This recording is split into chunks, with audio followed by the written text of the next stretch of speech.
Oh, hey. I didn't see you guys there. Is it that time already? I guess so. We must have lost track of time drinking all that deckhand Danny's. Well, we better get our shit together so that we can tell our tale. Howdy, listeners, and welcome to the DeathShifter Den.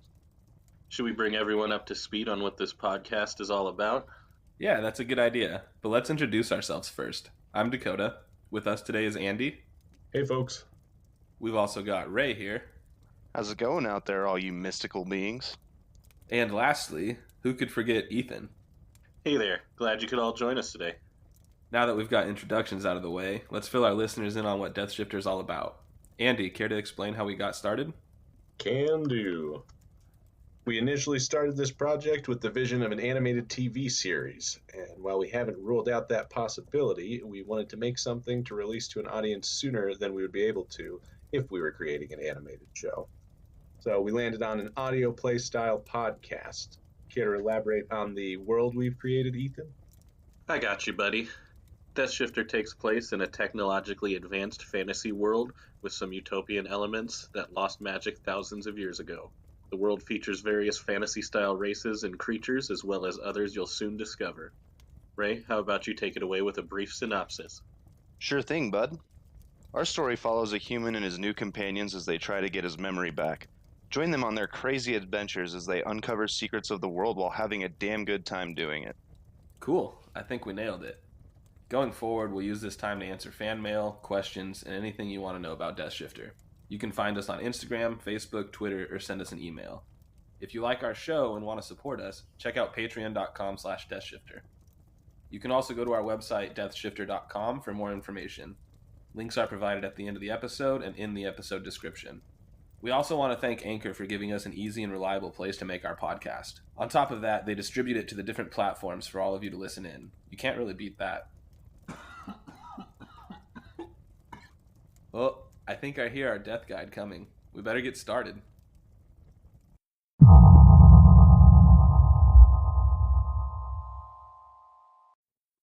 Episode 1, Port O Party. Four friends are walking to a party before stopping on the outskirts of a dark forest. Herman, the orc, nervously looks to the others. I know it's a bit spookier, but it will be quicker if we go through the Deathcap Forest. Wesley responds while jumping off a log onto Herman's back. It's always quicker when I get a ride from you, big guy. Cali comments cheekily on Herman and Wesley's bromance. You guys should just sword fight already. Wesley slowly slides off Herman's back, and the two stare back at her.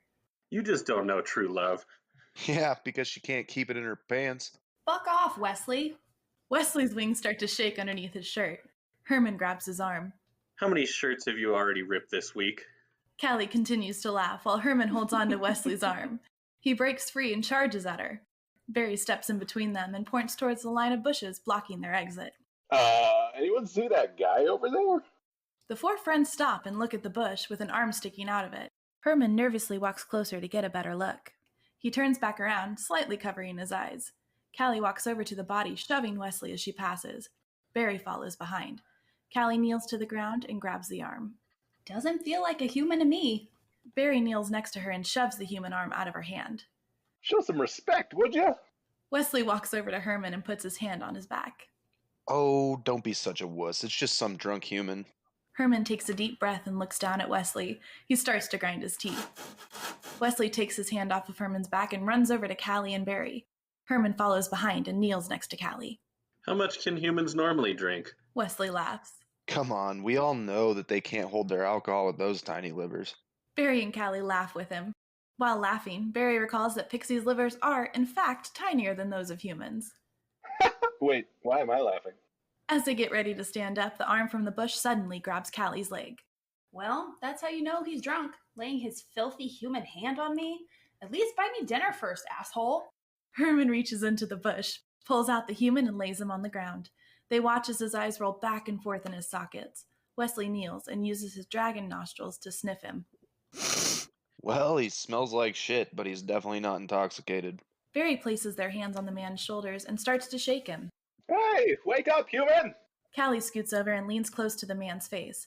Before she can say anything, his eyes spring open, causing her to fall back, knocking Barry off of him. The man sits up and looks around at the four of them. Who are you people? And why am I in a forest? The four friends gather around. Wesley and Cali reach out and help him up, while Barry smiles and waves at him. Well, we were also wondering that. I'm Barry, and these are my friends, Herman the Orc, Cali the Elf, and Wesley the Dragon. They all wave to the man as Barry says their names. He stands staring at them with a blank look on his face. It's great to meet the four of you, but I can't remember who I am or how I ended up here. Wesley circles him while eyeing him up and down. So, why aren't you worried about us devouring your flesh and stringing your entrails through the death-cap forest? The man smirks.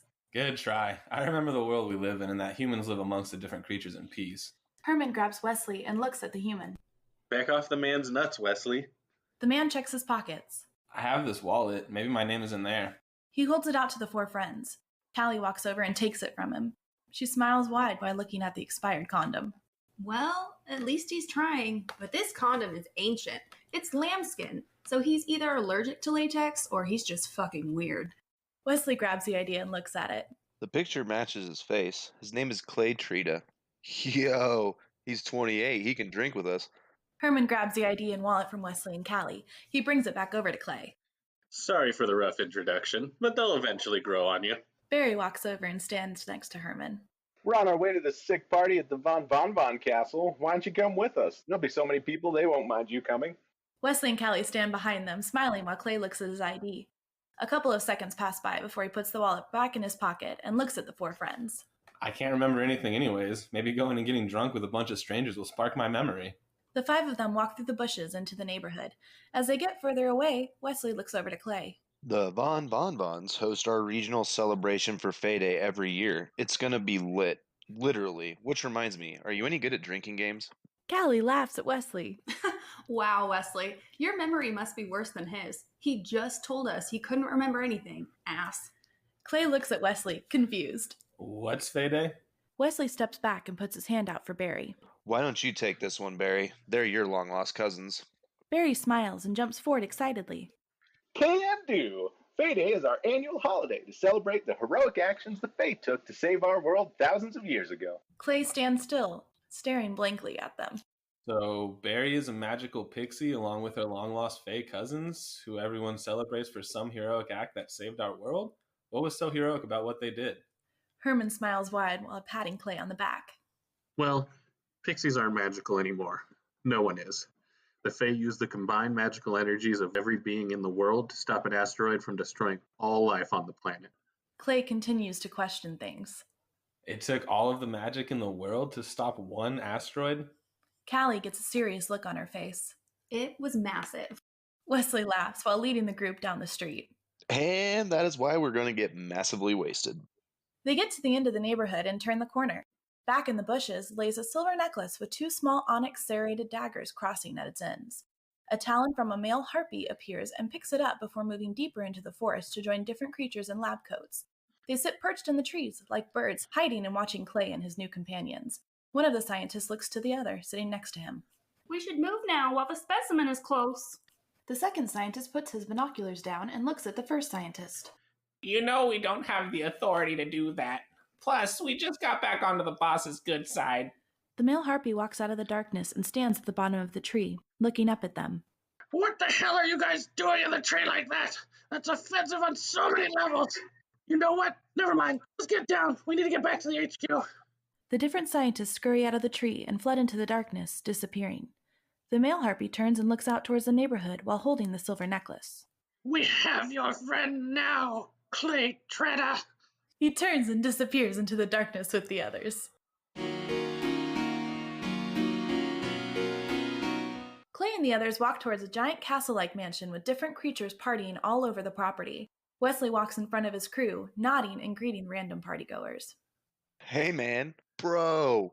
What's up? Yo, Artie, keep that sword sharp, homie. Hey, good to see you, too. Guys, this party is going to be epic. A preppy vampire steps in front of them and screams in excitement. I'm seriously so excited to see you guys back this year, especially you, Cali. Cali rolls her eyes before pretending to be excited to see her. OMG. Bitch, yes! How the fuck are you? Let's take shots. Veronica hears a noise behind them in the house. I have to make sure something didn't just fucking break, but let's definitely take some shots, bitch. Wesley punches Cali on the arm and starts to give her shit. Yes, girl, let's take shots and hear the tea on all that. Cali smiles at Wesley and the others. It was a cool, crisp, and very moist evening in the fall semester of my sophomore year in college. The aroma of pumpkin spice and vodka filled the air. Then we fucked for 5 hours, and I found out that her father is the head honcho of vampires. Before any of them can respond, she walks to the door and opens it up to hip-hop music and flashing lights. She turns back around to her friends. So, anywho, I'm gonna go black out. If anyone wants to join, I'll be inside. Clay laughs and follows her. This is going to be fun. Let's get these memories flowing. Herman and Barry laugh while walking behind Wesley to the party. They walk through a crowd of creatures to the kitchen where the keg is. Cali pushes through the crowd and yells to everyone. Everyone, I have a very important announcement. Herman is doing a keg stand. Herman! Herman! The crowd surrounds Herman and lifts him into the air. He looks down at Cali next to the keg. Why do you guys always make me do this? Herman flips upside down and chugs nearly the entire keg before flipping back over. He smiles at Clay and burps. I'm gonna go out back to get some air. He stumbles away while Cali watches with a smile on her face. She walks over to Clay with a drink in her hand. Wesley steps in front of her. Whoa, do you really think that's a good idea to give him the full strength stuff his first time drinking with us? He is only a human after all. Cali scoffs. Looks like someone left their balls in their purse. She walks away with her hands up, yelling. Whatever. If anyone wants to drink some of the full strength stuff, you are welcome to join me, even if you are human. Barry looks at Wesley before facepalming and following Cali. Sorry my friends are so problematic. I'm gonna go keep an eye on her. Cali, wait up, girl! Clay stands with Wesley laughing while taking a shot and grabbing a beer. The two look around the party until Clay's eyes meet the mead pong table with calm curiosity. Wesley acts cool and leans on the counter. He nudges Clay on the arm. Ooh, buddy. If you like that, just wait until you see the main event. Clay takes his eyes off the mead pong game and turns to Wesley. I'm intrigued. What is it? Wesley puts his arm around Clay and escorts him to the back door. Behold, Rain of Fire. Clay looks outside in amazement. He sees a giant pool with a waterfall and a cave. Behind that is a massive field with a golden staircase leading up to some sort of guest house. Hundreds of creatures stand in the field, staring up at Veronica VonVon. Rain of Fire, huh? How did you guys think of this? Wesley laughs while standing with Clay. Once upon a time, my grandfather was one of the ancient dragons of legend that developed this game. Can you even imagine an event 5 times this size with giant dragons flying across the field at breakneck speeds? The wind and ash storms created by the contest were said to shroud nearby villages in darkness for weeks. Clay chuckles to himself. Giant dragons playing a drinking game? Now that would be a sight to see. Wesley continues to laugh with him. Just wait until you see the game. The two walk out of the door into the backyard. Veronica VonVon shouts from the top of the stairs. Thank you, everyone, for attending our annual Fae Day celebration. But now, the real fun begins. Is everyone ready to start the Rain of Fire tournament? The creatures all scream and cheer while Clay looks over at Wesley. Dude, this is way more intense than what I was thinking. Wesley shrugs his shoulders while smiling at him. I told you, man. You think you're up for the challenge? I'll teach you how to play. After all, I am the one who introduced Rain of Fire to these clowns. Clay nervously laughs while walking over to Cali and Barry standing in the crowd. I don't know if I'll be any good. I still can't remember anything before meeting you guys. Before Wesley can respond, Veronica VonVon continues to yell to the crowd. Everyone knows the rules. 4 to a team. If you haven't signed up yet, your time is running out. Hurry and get up here before the tournament begins. Barry smirks at Clay. I hope you got beginner's luck on your side, baby boy. This year we're in it to win it. Cali looks at Clay and smiles. I hope Wesley taught you how to play. As much as I hate to admit it, he is one of the best. Wesley jumps in before Clay can answer. Well, about that. We kind of got sidetracked and I wasn't able to. Hopefully, we don't have to play in the first game. Cali shakes her head. We'll be fine out there. We're going to win this thing anyways. Clay interrupts them and looks around for Herman. Why don't we just make this easier for everyone and have Herman play instead of me? Barry points up to Veronica VonVon. No can do, Clay. That orc babe Herman is macking on his besties with Veronica. They're already signed up with Glop, which makes them a team to beat for sure. Herman and a female orc named Bernice walk up the stairs to stand with Veronica. A dwarf follows behind them. Cali gets a concerned look on her face. Oh, fuck. Clay laughs while looking at the dwarf. Wait, that little dwarf is going to make it hard for us to win? Wesley gets a serious look on his face. Lesson number 1, don't underestimate Glop. That dude is the real deal. Barry jumps in, nodding in agreement. Size matters not, Clay. Wesley chuckles to himself while looking at Barry. As great as it is, now is not the time to be quoting Star Dwarfs. Before they can respond, Veronica sees Cali and waves for her and her team to come up the stairs. Cali looks at Wesley, Barry, and Clay. We can't deny our gracious host. Let's see what she wants this time. They follow Cali up the stairs and stand in front of Veronica, Herman, Bernice, and Glop. Veronica smiles at Cali. That sounds so much fun. I can't wait for the opportunity to meet you guys out there on the field. Cali smiles back. It feels great to be back. Hopefully, we don't kick your ass too bad, so you won't have to ban us like last year. Veronica brushes it off and turns away. As she walks away from them, she yells back to her. You still seem to think I had something to do with it. How about we just settle it on the field then? Cali scoffs and starts to follow her. Clay grabs her arm and stops her. Hey, I don't know what happened last year, but I'll be ready. Teach me how to play and we'll win this thing. Wesley walks over and places his hand on Cali's back. We all know Veronica is a cheater. There's not much we can do about that. But I think Clay is going to surprise everybody in this tournament. Cali nods her head to him and Barry. Let's get this human up to speed then. Herman stands staring at them with a look of guilt on his face. I'm sorry, guys. I promised Bernice that I would play with her this year. She didn't tell me it was going to be with Veronica, though. Wesley walks over and looks up at him. It's all good, Herm. Just take it easy on the new guy when we meet you out there. He smiles at them before walking over to his team. Veronica holds up a board with all the teams on a tournament bracket. Rain of fire! Team 1 and 2, get up here. Everyone else make your way to the edge of the field and find a spot to watch. Be ready, because the next 2 teams start as soon as the previous game ends. Wesley blows out a sigh of relief while walking to the edge of the grassy field with Cali, Clay, and Barry. Nice. We're Team 10. Barry grins while moving toward Clay. That'll give us more than enough time to make this guy a Rain of Fire master. After a couple of moments, Veronica VonVon, Herman, Bernice, and Glop walk down the stairs. Out from the crowd comes 4 goblins. They stroll to the bottom of the staircase and face off with Veronica's team. They bow to each other before one of the goblins and Glop walk back up the stairs. Herman and Bernice take their places behind the staircase on each side. 2 of the goblins do the same, while the last one stands with Veronica at the bottom. 6 vampires walk out from the guest house, holding a track with a sword sticking in it that was designed specifically for Rain of Fire. They place it down on the steps of the stairs before moving to the sides. One of them stops and places 2 balls the size of volleyballs in a barrel next to the top of the track. Glop and the goblin standing next to him nod their heads. Veronica watches as her brother, VonVon, exits from the guest house. Good evening, everyone. Due to last year's injury in the games, I, VonVon, will be the judge of this year's tournament. I am honored that my father entrusted me with this responsibility. With that being said, I will be as fair as possible and do everything I can to make sure each team gets a chance to make it to the finals. I wish you all the best of luck. Now begin! Glop looks to the goblin. Veronica's on our team, so we get to go first, unless you want to take it up with her. The goblin bows to him. I'm not gonna risk getting on the bad side of a VonVon. It's all you, Beardy. Glop snickers while grabbing one of the balls. He places it onto the track and clutches the hilt of the blade, designed to hold the ball in place. One of the vampires walks back over with a torch and hands it to the goblin. The goblin moves over to the ball and lights it on fire.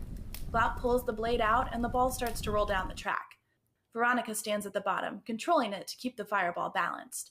It rapidly accelerates to the bottom. Before it gets to the end, she lifts the track up, causing the ball to launch into the air towards 3 man-sized red solo cups sitting on top of stone podiums. As the fireball flies into the air, Herman and Bernice take off into a sprint towards the field. The 2 goblins are left to try to stop them, only to get trampled by the bigger orcs. The flaming ball misses the cup, but Herman pats it with his hand and knocks it in. Veronica's team cheers while the goblins get ready for their turn. The vampires come back out with blue cups and replace the red ones. They stand to the side and wait for the goblins to take their turn. Glop carries the torch and lights the other ball. The goblin slides the blade and watches as his teammate struggles to balance the ball. It falls off the track and hits the floor.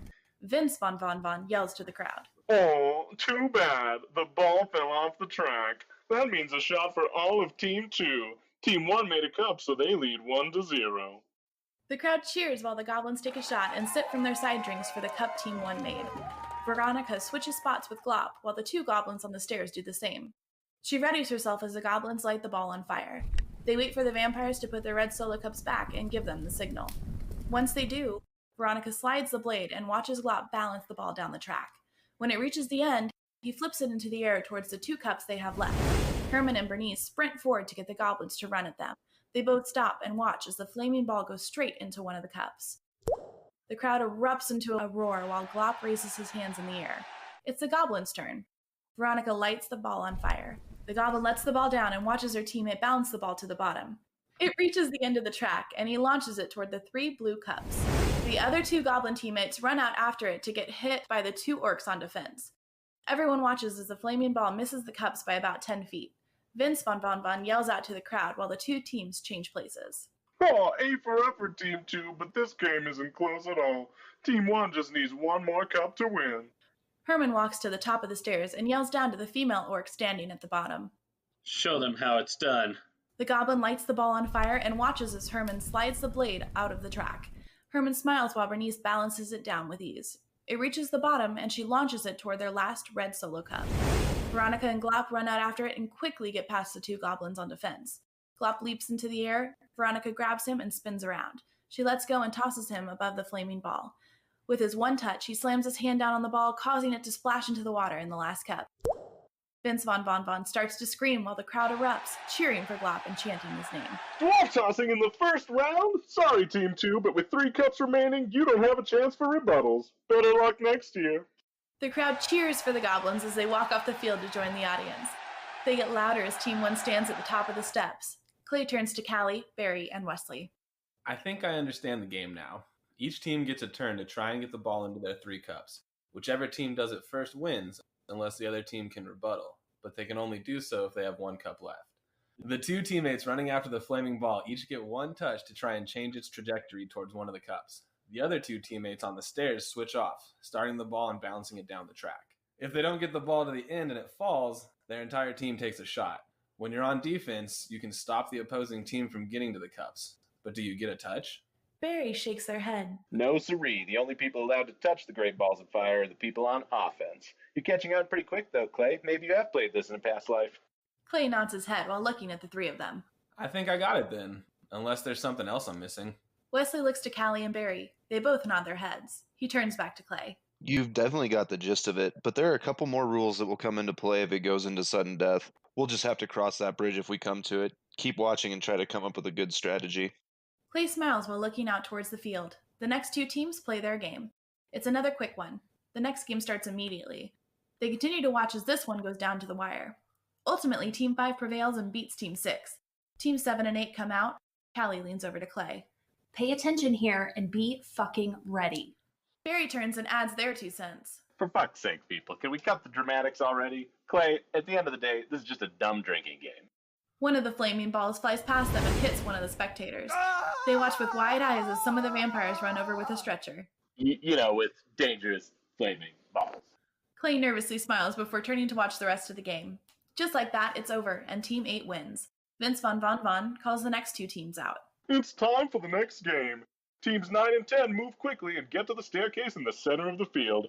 Chomp chomp, we have 25 games to get through in the first round alone. Wesley pats Clay on the back and starts running toward the stairs with Cali and Barry. You got this, Clay. Let's kick some ass.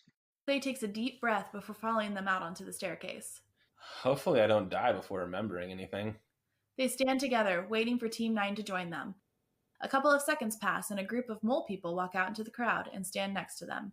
VonVon yells down to them. All right, both teams are here. Let's begin.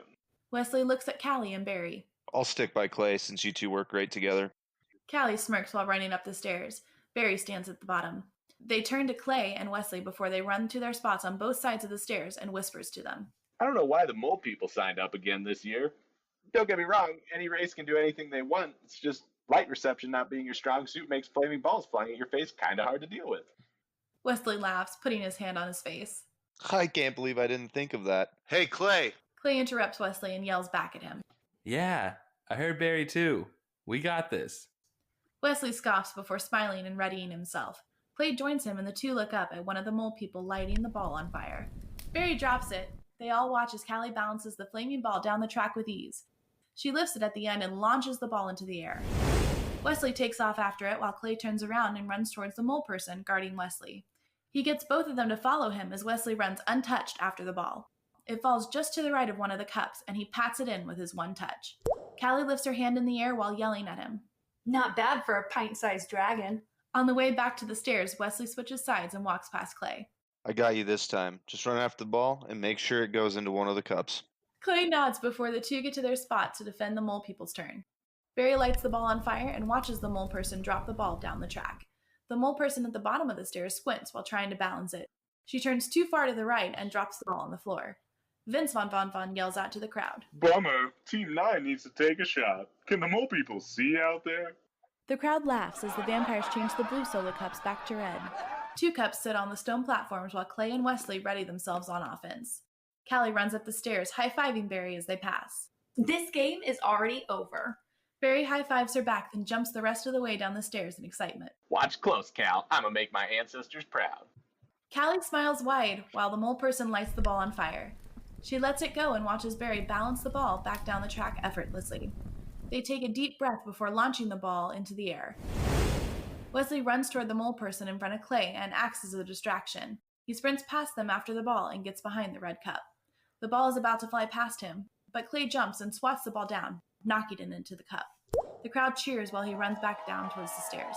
VonVon yells out in excitement. It's pretty impressive for a human to be on the field playing Rain of Fire and actually contributing.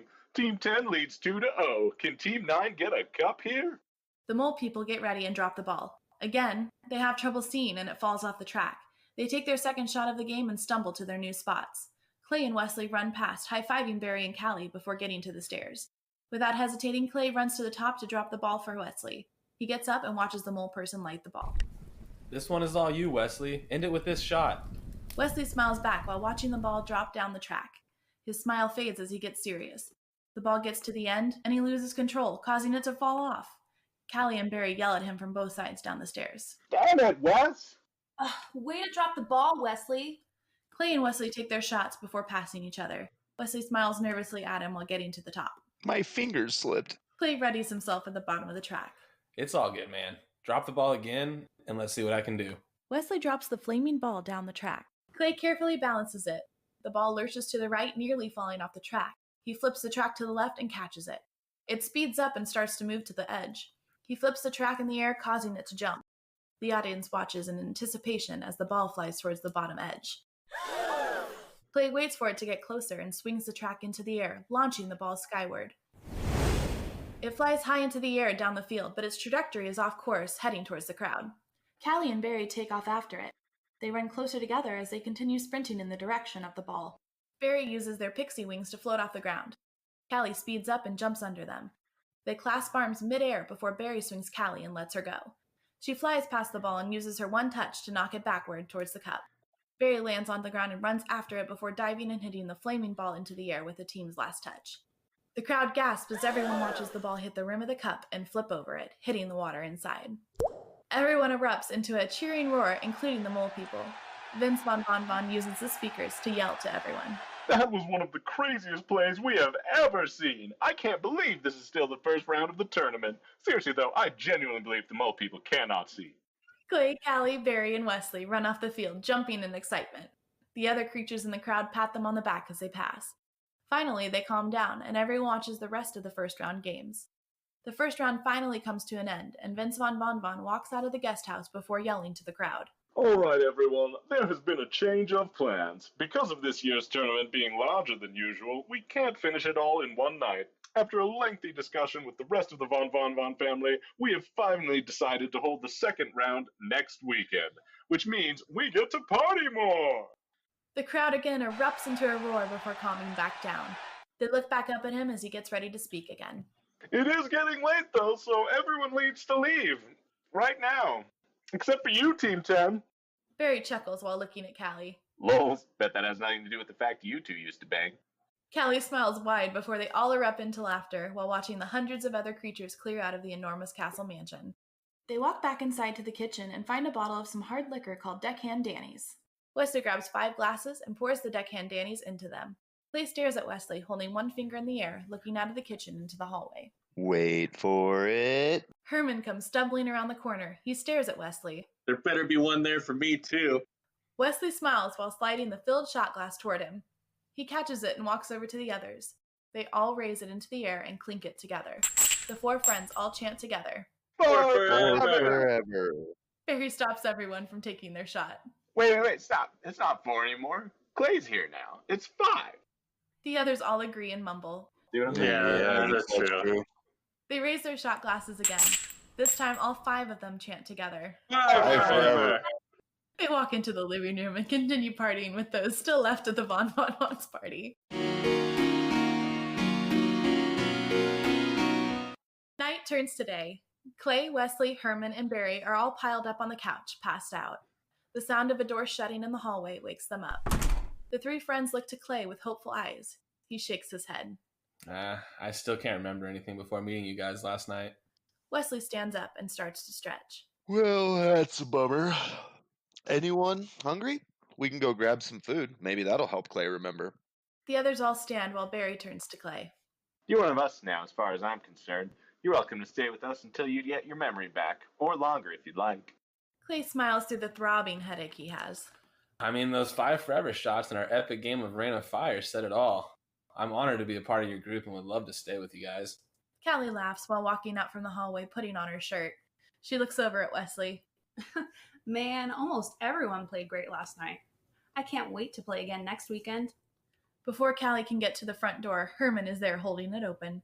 Did you sleep comfortably in someone's bed last night? Barry laughs while walking towards the door. Obviously, she and Bonnie hooked up last night. They can't help it. Cali smiles nervously while hurrying to Herman, holding the door open. Let's get out of here. I'd like to do the walk without the shame, for once. Wesley looks at Clay, and the 2 figure it out and start laughing. Clay stands up and walks over to her. He puts his arm around her and walks her out of the house, with the others following behind. Ooh, it was Vince and not Veronica, huh? They all start to laugh as they get out the front door. A voice comes from behind them. It was a great time last night, Cali. I'll see you again next weekend. Cali nervously waves back to him as they leave the house and make their way down the street. The 5 friends stay speechless for a couple moments before Wesley starts to crack up. Wait, you slept with Glop? Was it weird being bigger than him? She smiles while walking ahead of the group. Sometimes you have to be able to win off the field, too. So, how about we get breakfast at that diner you're always talking about, Herm? Herman suspiciously looks at her and the others for a couple of seconds before getting excited. I'll lead the way. I can't wait to show you guys my favorite diner finally. The 5 of them walk down the street as the sun rises above them. They converse while crossing over a bridge and continuing onto a road with a river flowing next to it. Barry looks at Cali. Oof, why does hanging out with you always lead to being hungover? Cali laughs while putting her arm around Barry. Don't focus on the hangover. Focus on all that fun we had last night. Wesley walks over to the river and splashes some water on his face. The others join him as he turns to Herman. So, who was the pretty lady you were with last night? Herman chuckles nervously. It's Bernice. She's an ex from high school. We broke up on good terms and have remained friends ever since. Clay kneels down next to them, smiling. It looked like you 2 never broke up. The 5 friends erupt into laughter as they start walking back down the side of the road to the diner. Cali grunts while looking around. Ugh, fuck, Herman. What's with all this walking? Do you even know where this diner is? Herman stops and looks around. I thought we were going the right way, but now I'm not so sure. Wesley casually walks over to him. The 2 mumble while trying to figure out where the diner is. Cali and Barry stroll over and join in with them. Y'all have the worst sense of direction. Seriously, the 2 of you always get us lost. Oh, come on. We can't always be expected to know where we are. Well, I'm sorry I'm not a map. Clay stands away from them, looking at the river and trees, taking it all in. 3 centaurs come running down the street, pulling a giant trailer of porta potties behind them. The centaur on the right looks to the one in the middle. Man, today is such a beautiful day for a drive. The centaur in the middle smiles while pointing out some of the trees on the right. I know, and look at how gorgeous those trees are. The last centaur nudges him and points out the group of friends on the side of the road. Boy, what the hell are they doing on the road like that? Move out of the way! The 3 centaurs slam their hooves into the ground, trying to stop, but the trailer behind them is too heavy. They swerve and crash, causing the trailer to tip to the side. One of the porta potties breaks free from the ropes tying them down. It flies into the air towards the group of friends. Everything slows down as the 4 friends and centaurs watch the porta potty fly towards Clay. He has a big grin on his face as he turns to see what all the noise was. His grin quickly disappears as he sees the porta potty and realizes it's too late. With a horrific amount of force, the porta potty smashes him into the ground. Cali, Herman, Barry, and Wesley run over, screaming for the squished Clay. You have to be fucking kidding me. Holy shit. Clay! Somehow, with no explanation, Clay survived. The cries from his friends fade into a static roar. Suddenly, a bright light flashes and he finds himself in a dark room. Green and gray lights turn on and reveal a hooded figure standing in front of a couch and TV. Where the hell am I now? The hooded figure turns the TV off, causing the static noise to leave Clay's mind. It tries to hold in a cough, but can't any longer. A giant cloud of smoke comes out from the dark hood before dissipating and revealing its decrepit face. He smiles at Clay while catching his breath. You're dead, man. But not really. It's hard to explain the little amount of time that we have. Clay looks back at him, confused. What the fuck does that mean? Dead, but not really? The creature's face disappears back into its hood, while a bubbling noise can be heard from under its robe. A couple of seconds pass, and more smoke trickles out of his hood, while he talks in a lower voice. You really can't remember, Clay? Man, this is gonna be fun. Clay reaches out to him and notices his hand starting to vanish. More smoke pours out of the creature's hood while he laughs and yells out to Clay. Dude, don't worry about it right now. Just enjoy the ride. We can talk more when I see you again soon. The darkness around him gets surrounded by light. Clay opens his eyes to his friends in the road they were on before. What the hell was that? Oh, good. You guys are all still here. I just had the craziest dream. His friends and the centaur stand speechless in disbelief as they stare at Clay, who is now a porta potty.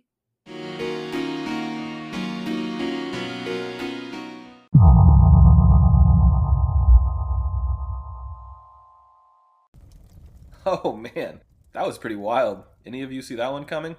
I know I wasn't expecting that. I really don't think anybody expected Clay to turn into a porta potty. If you did, then you're either very creative or there's something very, very wrong with you.